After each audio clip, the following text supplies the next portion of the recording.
mi plan inicial era subirme al avión, como todo el mundo. Me duermo una noche en México, me levanto y veo un mensaje de esa chica que se llama Sofía. Oye, Guillaume, ¿te sigue apeteciendo hacer una aventura en velero? Porque te das cuenta que eso va a ser muy largo. Pero conforme te vas acercando, dices, oye, pues ya recorrimos todo eso. No soy no somos nada y a la vez tú todo. O sea, soy capaz de mucho más de lo que lo general mi mente me hace creer. Cruzaste el Atlántico en velero, o sea, lo puedes hacer, tranquilízate.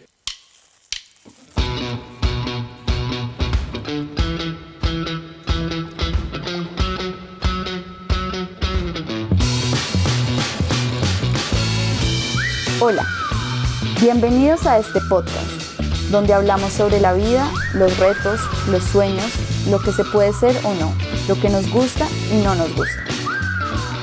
Bienvenidos a Allá Afuera.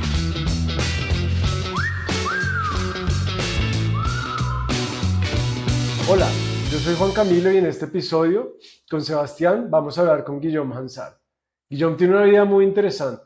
Es belga, nació en Burundi, vivió en más de 6 países en África y ha vivido en Chile, Colombia y recientemente 10 años en México. Cuando hace un año decidió devolverse a Europa, se le dio la oportunidad de hacerlo de una manera no tan tradicional, en velero desde América hasta Europa. En este episodio nos cuenta todo sobre cómo es la vida en alta mar por 2 meses. No se lo pierdan. Y recuerden, nos ayuda mucho que se suscriban a nuestros canales, compartan este episodio con sus amistades y nos den un me gusta. ¿Quién es Guillaume? Cuéntanos un poquito de ti. Ya, mira, soy Guillaume de Bélgica, 34 años. Vivo ahora en la ciudad de Bruselas, pero crecí en África, 16 años. Y después estuve unos 10 años en Latinoamérica. Soy apasionado de viajes, soy apasionado de emprendimiento, de descubrir cosas, conocer gente. Eso es un poco en resumen, ¿no? ¿Te puedo preguntar dónde viviste en África? Sí, claro. Nací en Burundi y después nos mudamos a varios países. Estuvimos en Burundi, Ruanda, Nigeria, Tanzania y después vivimos también un par de años en Papua Nueva Guinea, en Oceania y Latinoamérica. Estuve sobre todo en México, 10 años en México. Estuve 6 meses en Colombia. Ahí fue donde inicié mi aventura LATAM. Y también estuve en Chile durante 6 meses. Y Guillón, por qué viajaste tanto cuando chico? ¿Tus padres trabajaban en algo que hacía que viajaran tanto o qué fue? Porque creo que no es normal tener haber vivido en tantos países, ¿no? Efectivamente, no tuve una infancia normal, eh, porque mi papá trabajaba en ese momento como consultor para proyectos de desarrollo. Eran proyectos que duraban mínimo 2, máximo 3 años por lo general, y implicaba que cada 2, 3 años pues estuviéramos cambiando de país. ¿Y cómo influyó eso en tu vida? Ahorita que estabas diciendo al principio que te gusta como que viajar y conocer, yo estaba pensando que probablemente mucho de ese gusto tiene que ver con cómo creciste, ¿no? Con estar cambiando, con estar conociendo cosas nuevas todo el tiempo. Mira, tiene cosas buenas y malas. Lo bueno, me ha dado una apertura de mente y una facilidad en adaptarme donde sea. Eso te hace más resiliente también y hace que puedas conectar, no sé, siempre encuentras punto de conexiones con personas de donde sea. Malo porque te aburres muy rápido las cosas, pues. No puedes estar mucho tiempo en un lugar, ya te empiezas a aburrir, pensar, bueno, ya lo recorrí todo, ahora que más. O sea, esa búsqueda de la novedad, de que todo sea siempre spicy, siempre lively, también es desgastante porque de alguna forma tienes que después ver cómo eso encaja con tu vida, con los proyectos, que construir proyectos también que son cosas de largo plazo, te exigen que eches raíces también, ¿no? Entonces, esa cuestión de echar raíces es más complicada. Yo estaba pensando precisamente en eso, como que afortunadamente eran 6 hijos, ¿no? Porque yo me imagino que tus mejores amigos pues terminaron siendo de pronto tus hermanos o hermanas, porque crear Exacto, una conexión de amigos en colegio la generas por 2 años y ya te vas a otro país y en esa exacto. época que no hay internet, nada, pues menos generas un vínculo, ¿no? Como que corriste con suerte que igual eran 6. Sí, eso es un buen punto. O sea, al final la familia se vuelve una, sí, como la única cosa que no cambia en todas esas experiencias. De alguna forma también te vinculas con personas, pero no sé, aprendes a no sufrir tanto cuando ya te tienes que despedir. O sea, no es que te vale madre la gente, pero de alguna forma tú ya te mentalizas a me voy y tengo que estar aquí disfrutando de donde estoy por ese lapso de tiempo corto. Tiene, tiene cosas buenas porque así es la vida, de todos modos. O sea, aunque no te muevas, tienes que despedirte todo el tiempo de personas en tu vida. A veces quieres mantener relaciones y no puedes porque te tienes que ir. Sí, claro, se vuelve desgastante como que estar tratando de mantener relaciones con personas en 18 países. Sí. Bueno, y ahora sí hablemos de qué fue lo que hiciste hace un año. Hace un año estabas viviendo en México, llevabas 10 años viviendo en México y decidiste devolverte a Europa de una manera poco tradicional. Cuéntanos qué fue lo que hiciste. Bueno, antes de todo, en realidad no decidí nada. Mi plan inicial era subirme al avión, como todo el mundo, pero se me llegó esa oportunidad de forma totalmente inesperada, totalmente no planificada. Para dar un poco el contexto, una amiga de una de mis mejores amigas que había conocido 10 minutos en su matrimonio, literal, y le ayudé una vez a hacer un crowdfunding, porque hicimos un crowdfunding para una marca que tengo, y ella también quería poner un crowdfunding. Entonces le asesoré, no sé, le di unos tips. En la boda nos hablamos 10 minutos, ni siquiera one to one, o sea, con otras personas. Y ya, o sea, eso fue mi única interacción con él, no hubo más. Esa chica salió un Instagram que empecé a seguir porque me gustaba la idea, eran como 30 challenges before 30, ¿no? Como challenges un poco como out of the blue, cosas un poco bucket list type, ¿no? Y en un post una vez puso algo como, oye, ¿ustedes qué es lo que más les gustaría hacer de loco en la vida? Y no, yo creo que nunca comento cosas en la vida, no sé por qué. Le comenté a pues hacer no sé si puse a travesía en el océano o un viaje velero, pero algo así le habrá le habrá puesto, perdón. Y nada, eso fue, y de repente me duermo una noche en México, me levanto y veo un mensaje de esa chica que se llama Sofía. Oye, Guillaume, ¿te sigue apeteciendo hacer una aventura en verano? Porque fíjate que mi suegro está haciendo una travesía, necesita regresar a un barco desde Guadalupe a Europa y les faltan una persona para hacer el trip. ¿Te late? O sea, no sé en qué momento que hablamos 10 minutos en una mesa con otras personas, y le ayudé una vez a hacer un crowdfunding, no sé, hablamos una hora por una call, ¿no? Y recordó esa cosa y me lo dijo. Y dije, no, no es posible. Y entonces me lo propuso inmediatamente, o sea, apenas leí el mensaje, dije, ok, me tengo que organizar mi vida para hacer eso, sí o sí, o sea, eso es too good to be true. Qué increíble, ¿no? Que un comentario en Instagram que seguro pusiste como, pues sí, esto es lo que me gustaría, pero ni se te pasó por la cabeza que lo ibas a hacer dentro de poco. Fue como, bueno, yo contesto y ya. Primero tuve que pensar por qué ella sabe que quiero hacer, y después que no, seguro habrá sido eso. Increíble, sí, o sea, como un comentario, eh, una anécdota, o sea, anodino, ¿no? Implica después todo eso. Estaba emocionado, pero dije, primero, o sea, cálmate, guión, vas a hablar primero con el capitán, con la tripulación, tal, ver un poco, porque también empezaron también a ver, a entrar los miedos, ¿no? O sea, ¿qué tal si no nos llevamos bien? Cuando, o sea, estás en alta mar y estás con personas que no conoces, pues tienes que asegurar un poco primero, ¿no? Entonces, Cuando ella te propuso esto, ¿te dio una fecha? Como nos vamos en un mes o te dijo algo. sí, era una fecha, pero no una fecha así. ¿Cómo fue como el tiempo, digamos? Y el En tiempo. qué momento te escribió esta amiga? ¿Sí, cuándo te ibas a devolver a Europa? ¿Cómo era todo? Mira, me llegó el mensaje por ahí a las alturas de del mes de septiembre del 2022. Y el viaje era, el barco era por zarpar finales de febrero, marzo del año siguiente. Entonces tuve mucho tiempo para prepararme. Entonces organicé una llamada con su suegro era el suegro, el hijo del suegro y un amigo del hijo.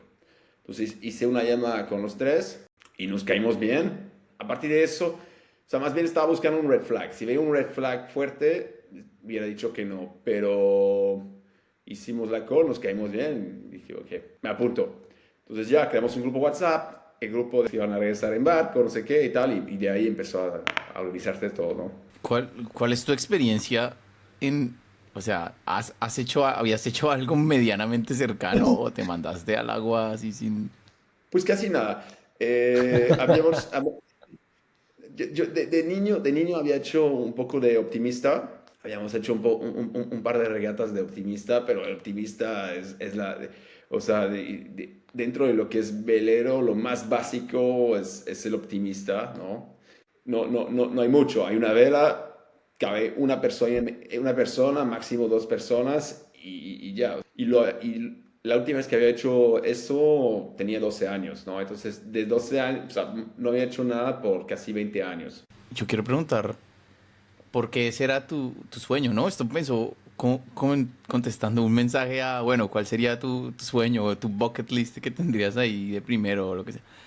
¿Por qué contestaste eso? O sea, si hace 12 o más, desde que tenías 12 años no habías hecho nada con el agua, ¿por qué tenías en tu mente como, uy, a mí me gustaría eso? Ojo, que con el agua, con el mar, yo siempre me ha fascinado el mar, para empezar. O sea, yo saqué los dos diplomas de PADI, siempre me ha encantado el agua. Mis papás tenían un velero también, entonces de vez en cuando salían, pero yo no operaba nada. Pero es esa sensación de libertad, de estar solos en el mar, solos en el universo por un lapso de tiempo, que para mí es lo que más se acerca a la absoluta libertad, es eso, de estar navegando un velero en la mitad de la nada con el viento y que tú decides cuándo te quieres parar, dónde quieres ir, o sea, estás totalmente a cargo de eso, estás a cargo de tu micro universo al 100%. Y pase lo que pase fuera, no te afecta, o sea, tú estás ahí.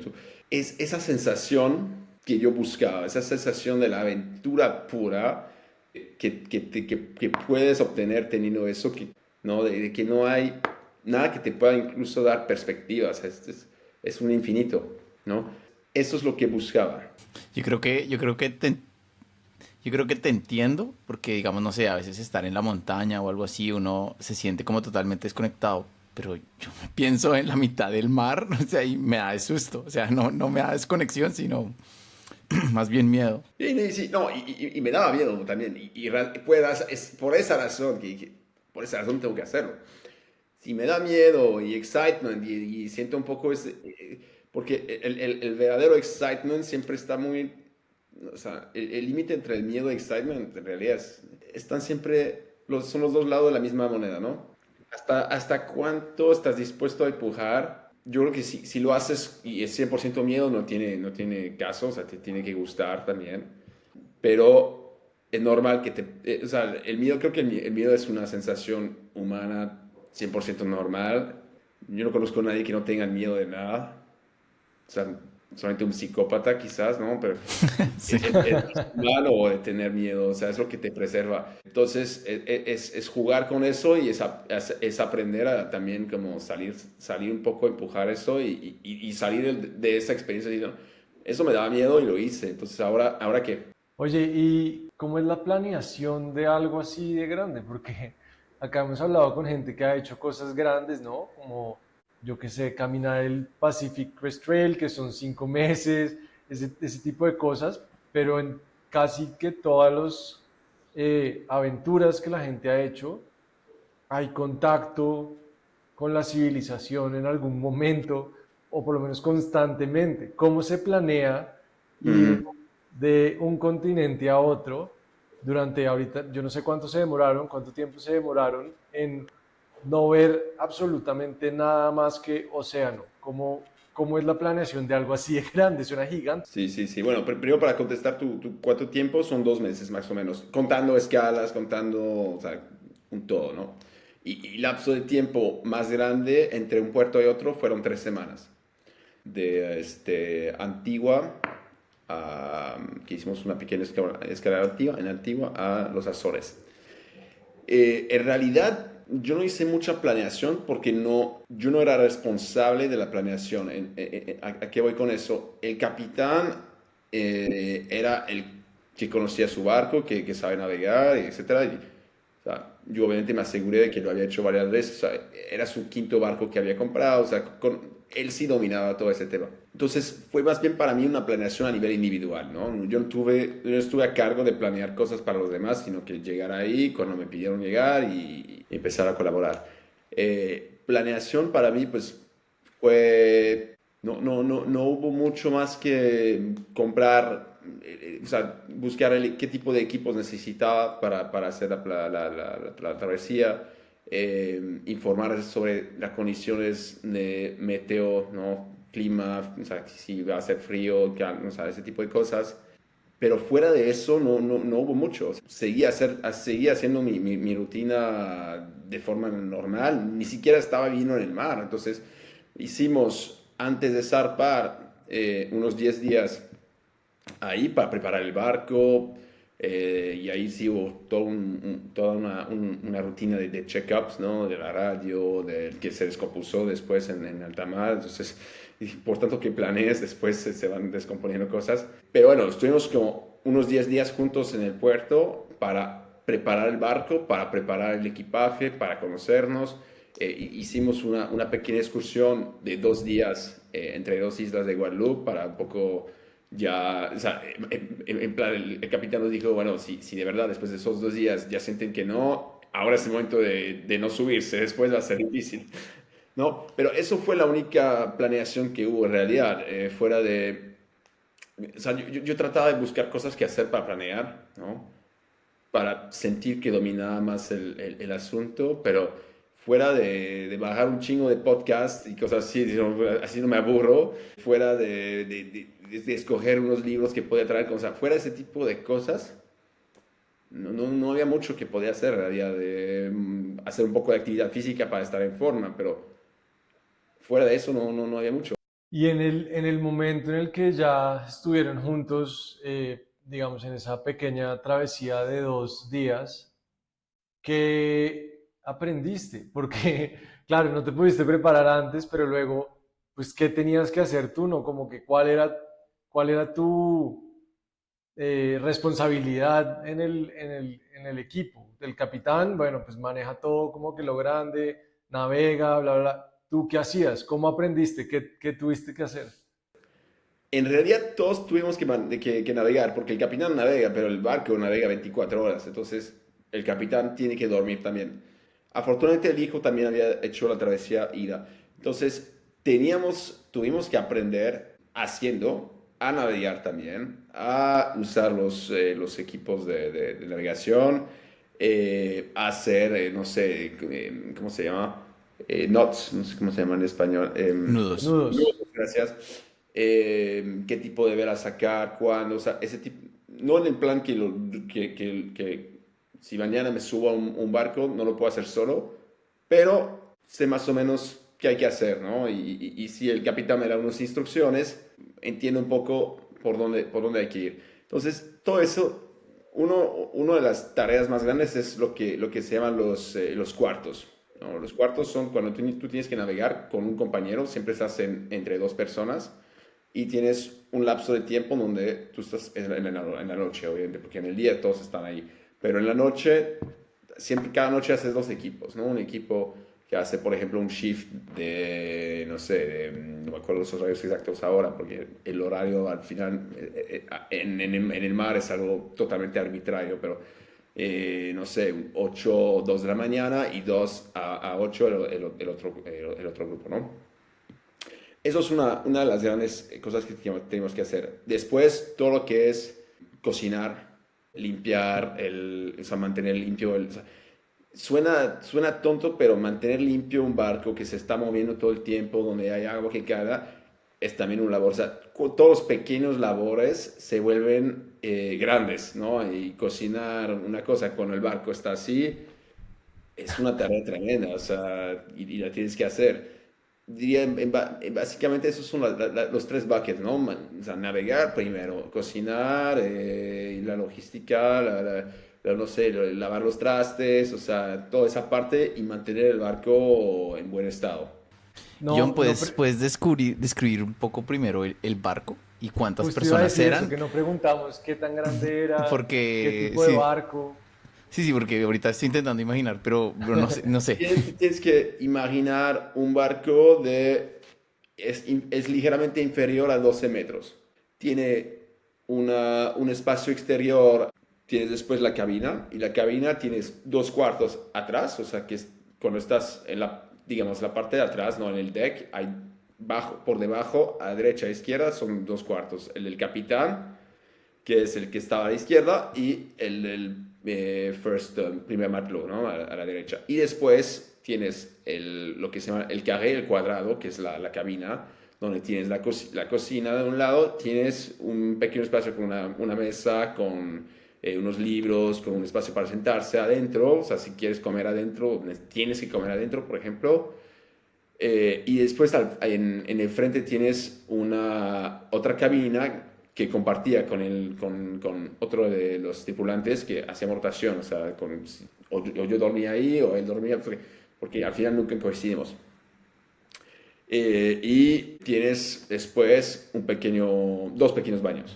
Cuando tú dices cuarto, es una cama y ya, o hay Sí. espacio para más, ¿no? Es una cama, pero bien organizada. O sea, es una cama con espacios de storage arriba, abajo de la cama. O sea, cada centímetro cuadrado está 100% optimizado. Bueno, zarparon, ¿qué día, en qué fecha zarparon? Zarpamos mitades de abril, más o menos, zarpamos. ¿Y cómo fue? ¿Cómo, cómo es la vida durante 2 meses en el mar sin tener nada absolutamente cercano? ¿Cómo se vive? Porque yo, ahora que lo dijiste, me quedé pensando mucho en lo que dijiste de la hora es completamente arbitraria en el mar.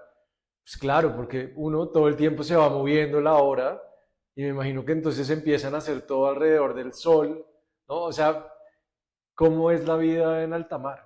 Es algo completamente lejano para mí.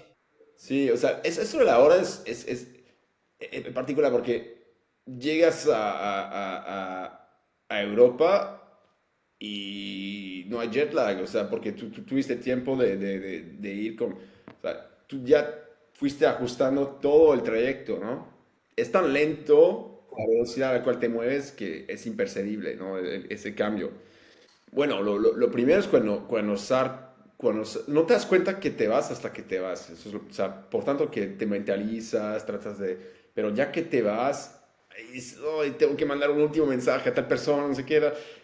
Y, y después, ya nos vamos. ¿Qué llevas, Guillaume? ¿Qué llevas? ¿Ese día sales de tu casa con un morral o cajas? ¿Qué llevas? Llevamos muchas cosas, mucha comida. O sea, no tienes la idea de la cantidad de comida que compramos. El barco lleno de ron, lleno de ese tipo de cosas también. O sea, eran muy, muy bon los cuatro. Entonces, que también eso era parte del equipaje. Dice, no, bueno, nos vamos a aburrir, hay que llevar cosas. Me llevé muchos libros y después mi gear, o sea, la ropa, pero la ropa son, no sé, dos playeras que cuando usas uno, la otra la lavas, las secas durante el día y ya. Yo tenía mucho miedo de aburrirme al inicio, porque dices, ¿qué tanto puedo hacer sobre un barco de 12 metros con tres otros tipos? Descríbenos un día Sí, típico como es un día en el mar. Te levantas cansado porque el tema del sueño, o sea, no es que puedes ir y te duermes 8 horas de seguido y te levantas fresco, o sea, el tema de dormir es complicado, duermes 4 horas máximo y luego tienes que estar ahí vigilando 4 horas, ¿no? Entonces, un día en general, dependiendo de cuándo fue tu cuarto, vamos a admitir que mi cuarto fue de 2 a 6, por ejemplo, ¿no? Entonces, a las 6 voy a despertar el equipo que ya se tiene que poner de día, nos echamos un cafecito juntos y ya me voy a dormir, ¿no? Y me echo, no sé, de 6 a 9, 6 a 10, algo así, me echo a dormir, me levanto, desayuno una cosita, no sé, desayuno siempre con una cosa sencilla, ¿no? No sé, teníamos un refri, ¿no? Entonces podíamos llevar cosas frescas una gran parte del viaje, la verdad. Entonces, no sé, puede ser granola con plátano y fresas y un poco de leche, por ejemplo, ¿no? Y un café. Después, no sé, me echaba un libro, leer un poco en el sol o simplemente mirar el mar. Después podía ser que había que preparar alguna cosa para el lunch, entonces la preparación con otra persona de la tripulación. Después mantener un poco la barra, hacer algunas operaciones, oye, tal, esa vela hay que ayudarla a bajarla, no sé qué, o sea, ese tipo de cosas que no es que tú haces todo cuando tú quieres, te exige la situación de hacer una cosa, ¿no? Y el viento cambió, entonces eso también. Después, por ejemplo, te echas una siesta, porque te digo, el tema del sueño es bien importante. Después me ponía a echar enfrente, me gustaba mucho echarme enfrente, poner un poco de música electrónica y nada más ver el mar y sentirme así 2 horas y concierto de música electrónica con el mar y pum, y el sol. Y eso está muy chido, la verdad. O sea, esos momentos son donde te das cuenta de lo que, wow, o sea, estoy haciendo eso. Teníamos también mucho la rutina con uno de los tripulantes. Me había llevado los pelos elásticos que venden en Decathlon para hacer tipo ejercicios y tal. Me había llevado unas bandas de resistencia, entonces teníamos la rutina, nos íbamos al frente del barco y hacíamos un poco de deporte. Todo lo que son cartas y tal te olvidas porque el viento, entonces eso fue una gran decepción. Sacamos la línea para pescar, que fue otra decepción porque pescamos solamente una vez un pescado. El resto del tiempo solamente pescábamos, había mucho sargazo, entonces pescábamos siempre algas y algas, y entonces te hacían nudos en la línea, era complicado. Comer, o sea, te tomas bien el tiempo de comer también, o sea, era un placer diario y comíamos bien, la verdad. Tengo que decir que con los 4 éramos amantes de la buena comida, los 3 franceses, entonces la comida era un tema sagrado, no por estar en la mitad del Atlántico que no íbamos a comer bien y la verdad que comimos bien prácticamente en la travesía, ¿no? Mi momento preferido del día, nos sentíamos en lo que se llama la sala de cartas, en realidad no es una sala, es nada más donde están ahí los aparatos, y el capitán sacaba un mapa y hacíamos el punto de anotar dónde habíamos, o sea, qué tanto progreso habíamos hecho correspondiente a 24 horas previo. Y eso al inicio apuntas y dices, no mames, o sea, falta un montón para llegar a Europa, o sea, te das cuenta que eso va a ser muy largo, pero conforme te vas acercando dices, oye, pues ya recorrimos todo eso, ya estamos cerca a Europa y nos vinimos el velero, qué chingón, ¿no? Entonces, cada día tenía la sensación que llegaba el momento del punto más rápido, decía, no, o sea, al final era frustrante, decían, yo ya veo que eso se va a acabar más rápido de lo que esperaba. ¿Inicialmente tenían pensado que se iban a demorar un tiempo específico o fue como vámonos y lo que nos demoremos? No, no, no, todo era muy calculado y Mm. gran parte del tiempo del capitán habíamos comprado un paquete o sea, con información satelital para tener reportes del clima actualizados. Y eso era la preocupación número uno, para ver qué ruta escoger en función de los vientos. Evitar las zonas donde no hay viento, sobre todo, porque eso es tremendo y por tanto que quisimos, no logramos evitarlas. Cuando te tocaba eso sí era muy difícil porque no avanzas y bueno, al final prendes un poco el motor y para tratar de llegar a una zona donde hay viento. Tanto eso como evitar zonas donde hay demasiado viento. A escoger, preferimos todos ir por donde hay demasiado viento, que siempre se puede minimizar la superficie de velas y aún así aprovecharlo, que lo opuesto, que no puede hacer nada más que prender el motor. Pero una gran parte del tiempo era de consultar esos mapas y entonces por eso la cuestión de la planificación sí era muy precisa, o sea, no era de vamos a ver cuándo llegamos, no. Hay dos cosas. Uno, las reservas de comida que te impiden un tiempo máximo en mar sin tocar tierra. eso en realidad es más algo, es más una preocupación mental que otra cosa, porque obviamente hicimos proyecciones basadas en casi el doble de tiempo que de lo necesario, ¿no? Sacamos un margen de error que ahí somos muy conservadores. Y qué bueno que fuimos conservadores, porque de los tripulantes dijo que había llenado un tanque con agua y al final se equivocó y no lo llenó. Todo ese tiempo pensamos, o sea, había 3 tanques y uno de los 3 no tenía agua y todo estaba basado en que los 3, zarpar que los 3 habían agua. Entonces, ese tipo de cosas, ahí te das cuenta que tener un margen de error sí es bien importante. Sí, sí, sí hay que tener una planificación. Estábamos en contacto también con las familias respectivas. O sea, si queríamos hacer una llamada, era posible. De hecho, yo hice una llamada en la mitad del Atlántico con mi papá, con mi mamá. Teníamos, cada quien tenía un cuota de 2 minutos sobre las 3 semanas, ¿no? Para poder hacer una llamada. Entonces, nada, eso también es bien, bien interesante, bien, no sé, es bien chévere, ¿no? Cuando te da el cuota y tratas de conectar y escuchas a alguien que lo imaginas en su casa y tú estás ahí, y es un poco surreal. Yo tengo dos preguntas, una de pronto un poco tonta. ¿Se metían al mar? No, no es una pregunta tonta. Y sabes que, bueno, eso fue la mayor decepción de todas, porque yo amo nadar y yo dije, chingón, o sea, voy a poder nadar todos los días en el mar. Y no puedes nadar. O sea, cuando avanza el barco, no puedes nadar. Entonces, es lo más frustrante del mundo porque estás rodeado de agua, pero te tienes que quedar ahí en el barco. El mayor peligro de meterte a nadar es que el barco avanza a una velocidad que cuando estás ahí sobre el barco no parece muy alta, pero si nadas, lo pierdes en un segundo. Y luego para el que te vea, ¿no?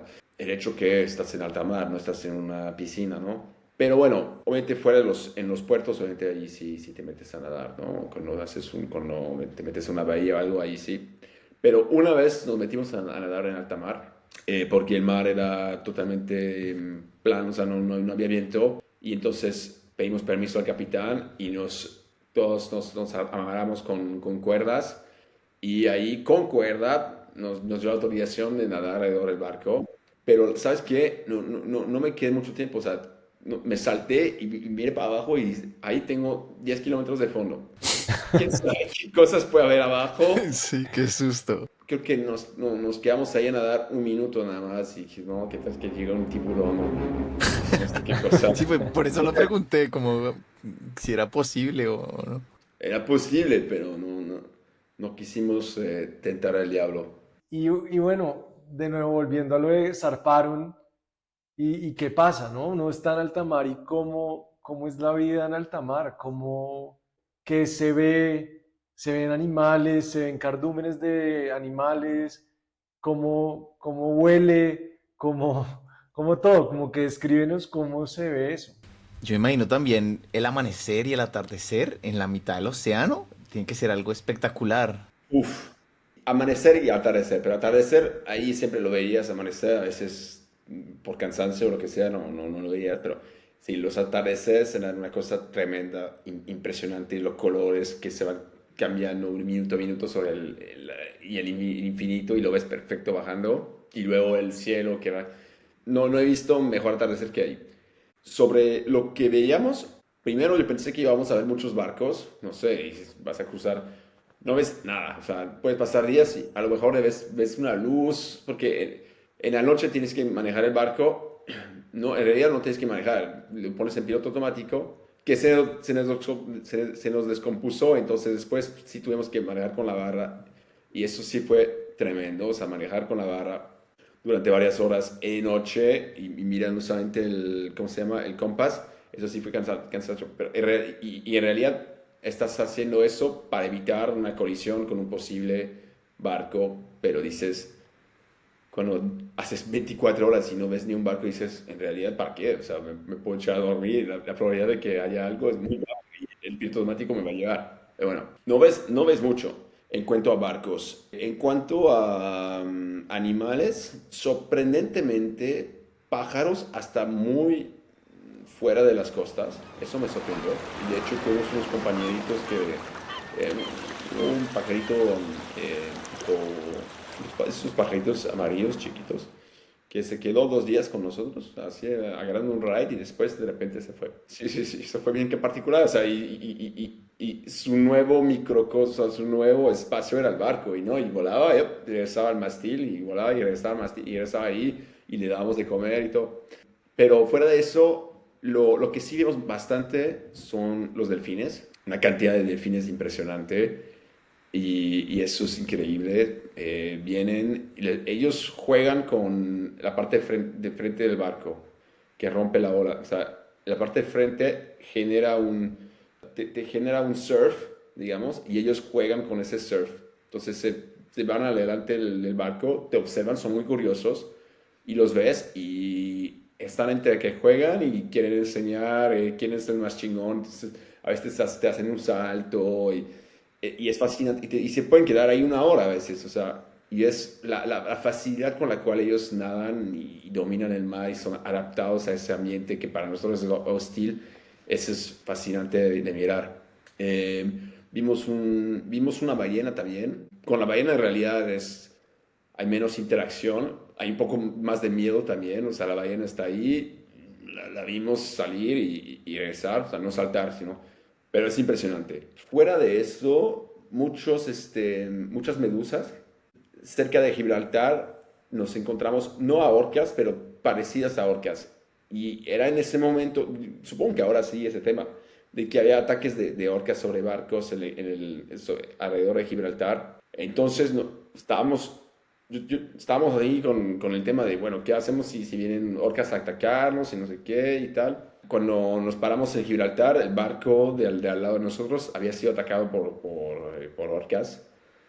No sabemos en realidad por qué lo hacen, si es para jugar o lo que sea, pero que están haciendo dirección directa para el barco y son, no sé, 10 de ellos, así, full speed hacia el barco y nosotros, puta madre, ¿qué hacemos? ¿Y qué Hemos hicieron? leído de que hay cosas que puedes hacer, ¿no? Puedes meter fuel en la tubería del barco y con el olor no les gusta, puedes, o sea, mantener la calma, o sea, cosas que al final dices, pues, sí, pero al final eso de qué me sirve, ¿no?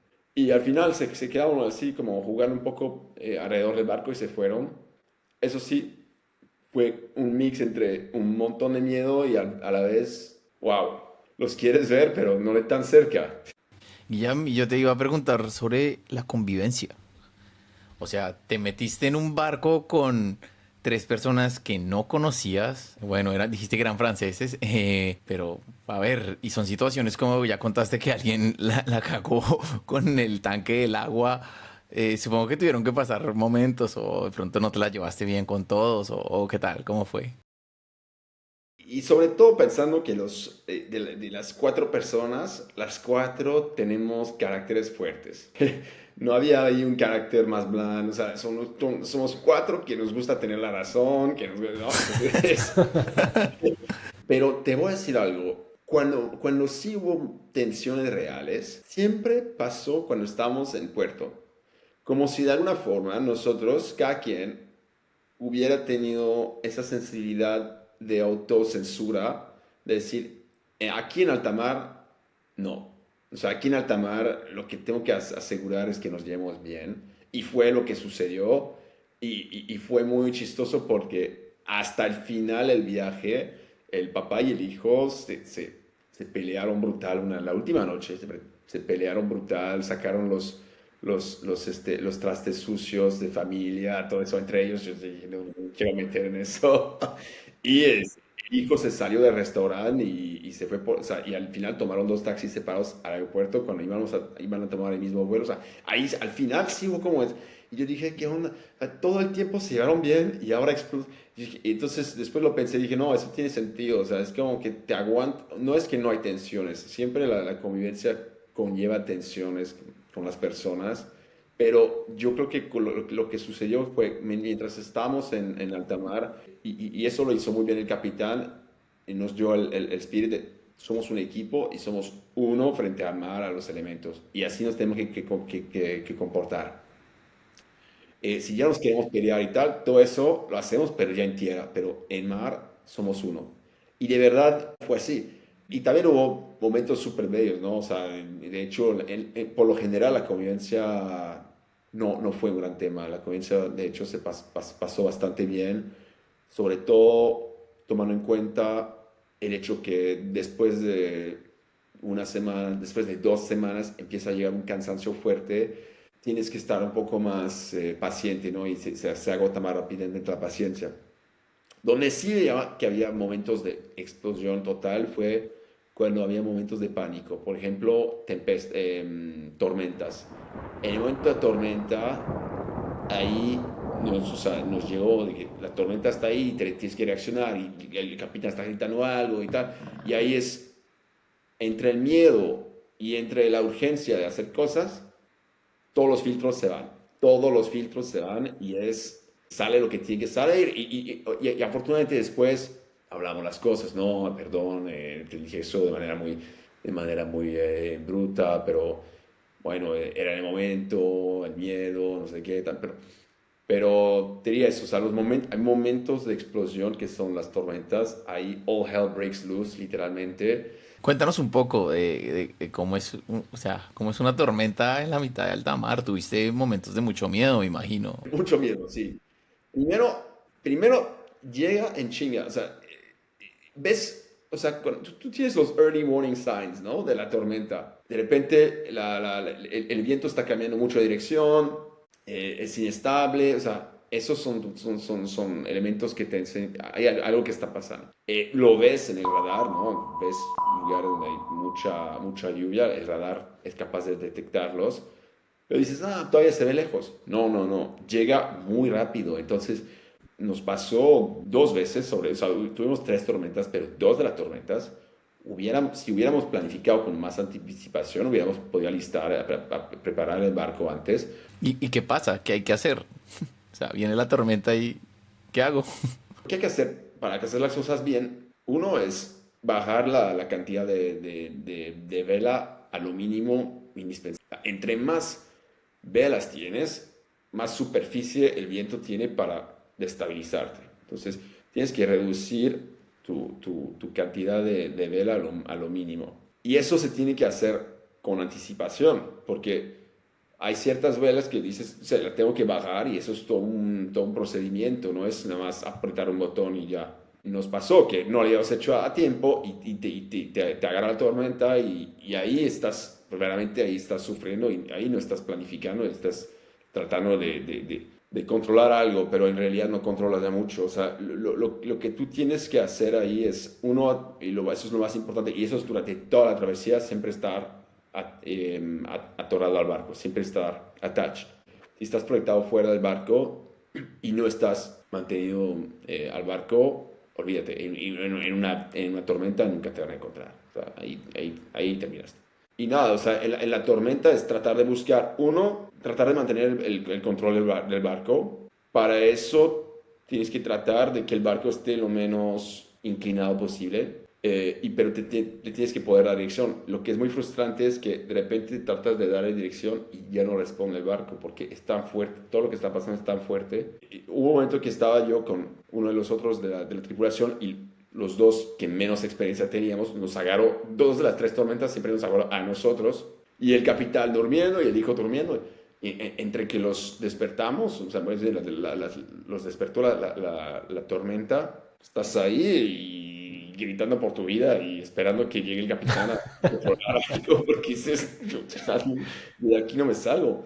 ¿Y cuánto dura una tormenta? Es relativamente las que nos tocó, ¿eh? No puedo hablar, seguramente hay casos de tormentas más largas, pero las que nos pasaron eran relativamente cortas, o sea, 2 de las 3 eran relativamente cortas. Hubo una que sí fue tremenda, duró más de una hora, y una hora sí es interminable. No, claro. Tengo que encontrarlas, pero tienen fotos del interior del barco con todo absolutamente reventado. Bueno, me imagino que durante la tormenta hay pánico de todo el mundo está pensando que se va a morir y pasa la tormenta y ¿qué pasa? Bueno, primero, todos apanicados, menos el capitán. Yo siempre miraba al capitán durante las tormentas para ver. es un poco como con las turbulencias en avión. Si tú ves que la tripulación está tranquila, entonces estás bien. Pero si tú ves que la tripulación incluso se empieza a panicar, entonces ahí Sí, sí, hay algo raro, sí. ahí sí. Entonces, yo hacía un poco lo mismo, ¿no? Como tengo que, a ver cómo está este hoy. Después de la tormenta, ahí sí te sientes un estrés que se te va, o sea, estamos bien y ahora vamos a ver la magnitud de cualquier cosa que sucedió, vamos a ver un poco lo que pasó y arreglar el barco, reponerlo, poner todo a secar, sí, o sea, básicamente todo está hecho mierda en el barco y tienes que reacomodar un poco todo. Es verdad que a este momento de estás ahí, nos damos un abrazo, vamos a echar un cafecito, o sea, de disfrutar un poco de que ya pasó y que lo sobrevivimos, ¿no? Que están vivos. Sí. Uf, Y- sí, debe ser un sentimiento increíble decir, puta, sobrevivimos. Sí. Pero en realidad esos tipos de barcos están bastante resilientes a tormentas. Obviamente hay que saber reaccionar y hay que saber anticipar y cuando es posible evitar la tormenta, por supuesto. Pero con todo eso hay historias de barco que incluso se dan un 360 y siguen. O sea, obviamente no es recomendable, pero ¿cómo se llama? La parte que te mantiene estable el barco. La quilla. Aquí ya, gracias. Pues llega muy bajo, o sea, te mantiene, el barco puede aguantar un nivel de inclinación mucho más fuerte de lo que piensa. El chiste es seguir con el control de dirección del barco y tratar de tu cantidad de velas sea la mínima posible. ¿Cómo es cuando tocan un puerto? O sea, llegaron a una isla, a cualquier punto van a parar y tú supongo que quieres, ¿cómo es? Nos vemos en 2 días, nos vemos en un día, cada uno mira qué hace, siguen juntos. ¿Qué es lo primero que tienes en tu mente? Como, bueno, vamos a llegar a puerto El mañana. ¿Tú bar, en qué es el estás bar. pensando? Lo primero va a ser bar. Se vuelve uno como un pirata, o sea, solo quiere llegar a beber.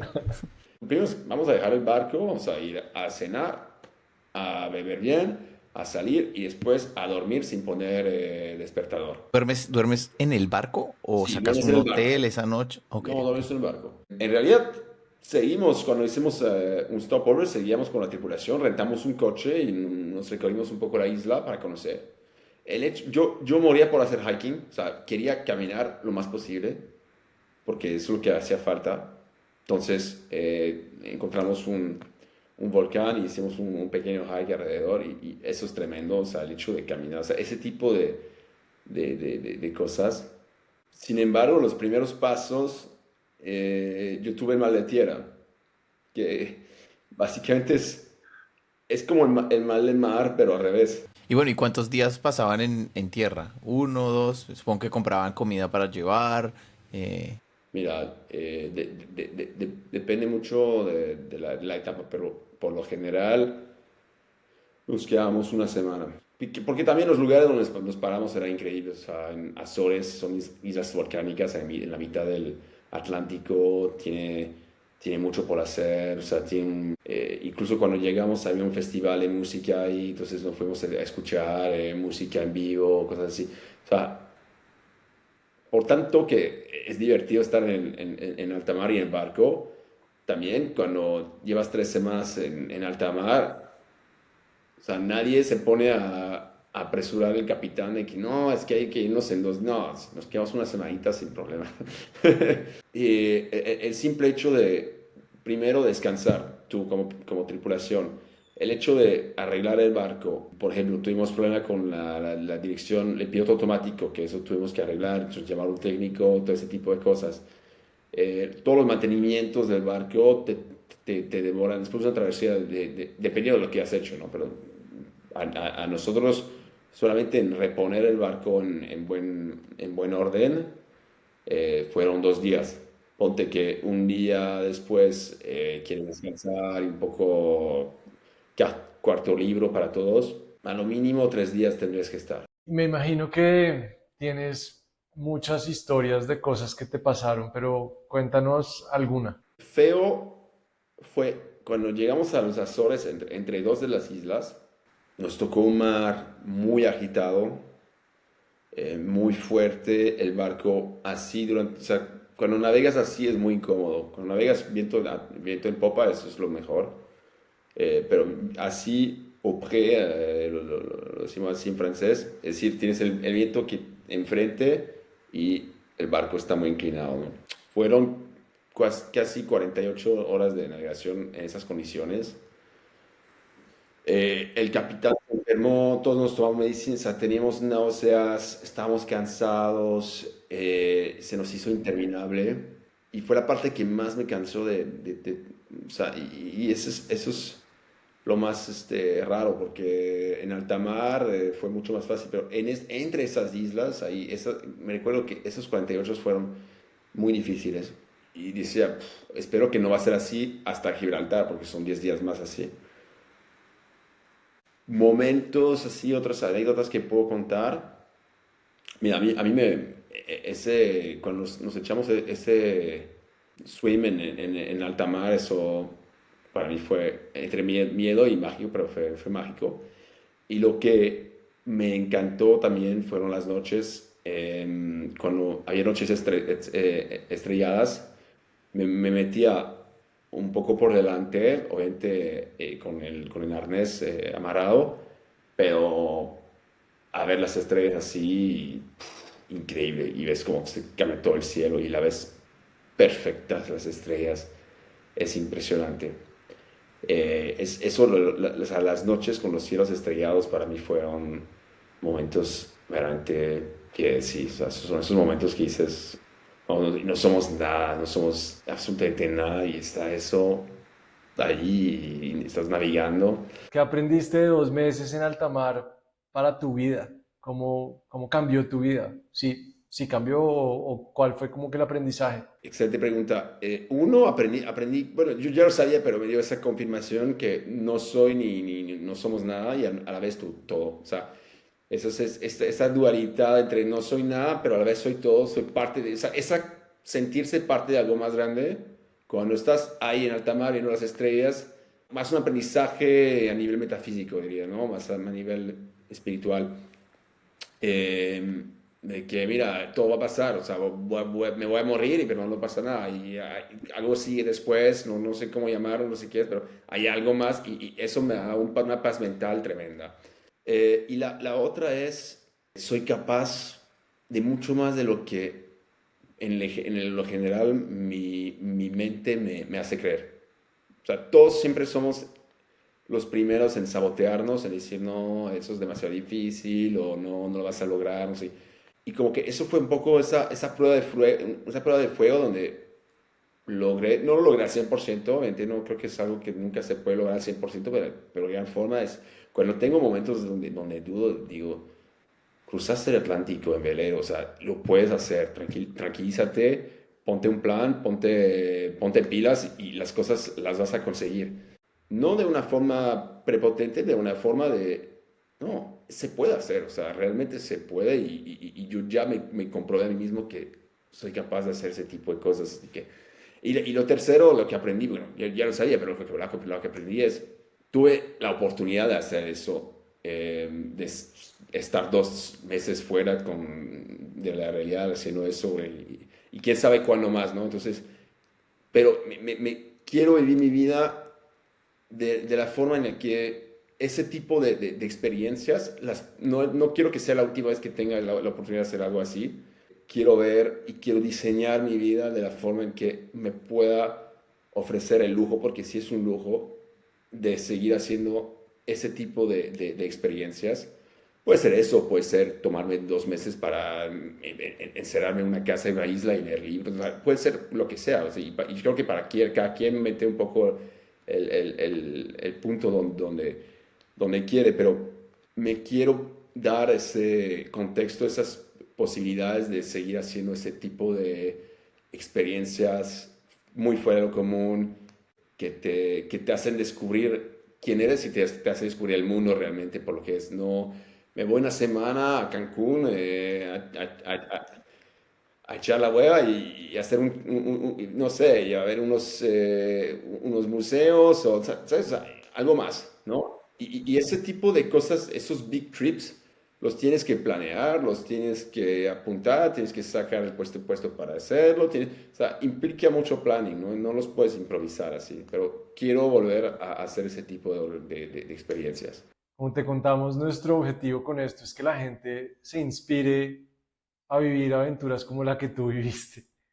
¿Qué le dirías a las personas que escuchen esto y que no sé si tengan la oportunidad de cruzar el Atlántico en un barco, pero tengan aventuras pequeñas o grandes y no estén seguros o estén dudando o lo tengan ahí, pero como que no lo hagan? ¿Sí? ¿Qué consejo les darías? Yo como vivo mis años, apunto un objetivo del año, objetivo del mes, y lo apunto, y no es que lo hago siempre, pero apúntalo, porque al no hacerlo, siempre buscas excusas para no hacerlo, ¿no? Apunta las cosas y planifícalas. O sea, y, oye, este año ¿cuál es mi big fat goal? Eso, que lo apunto y a raíz de eso te tienes que empezar a desbloquear, bueno, ¿qué es lo que tiene que suceder para hacer eso? Ah, pues tengo que hablar con este tipo que a lo mejor lo ha hecho, tengo que pedir vacaciones, voy a hablar con mi jefe a ver si me puede dar 2 semanas extras sin sueldo, bla, bla. O sea, pero apúntalo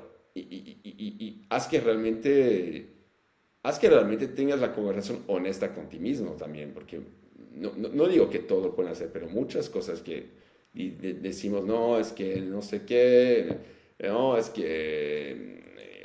o sea, siempre buscamos cosas o razones, excusas por no hacer las cosas.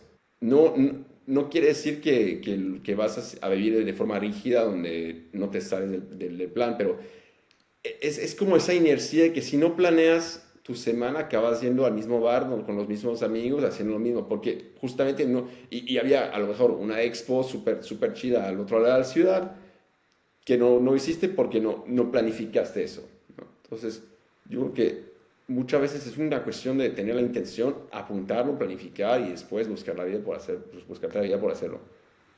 Bueno, Oye, Guillo, muchas pues gracias. muchas gracias por tu tiempo, gracias por contarnos esta historia tan Gracias a ti, Juan Camilo. increíble, honestamente. A mí me parece como de otro mundo lo que hiciste. Nos vemos ahí cuando estés por Bruselas. También Sebastián, ahí tiene su casa cuando quieran. ¿Te gustó? Si te gustó, compártelo con los que disfruten estar allá afuera, pero sobre todo con los que aún no. Queremos que más personas salgan y disfruten estando afuera. Y si tienes historias que quieras compartir, no dudes en escribirnos. Por ahora, nos vemos pronto. Allá afuera.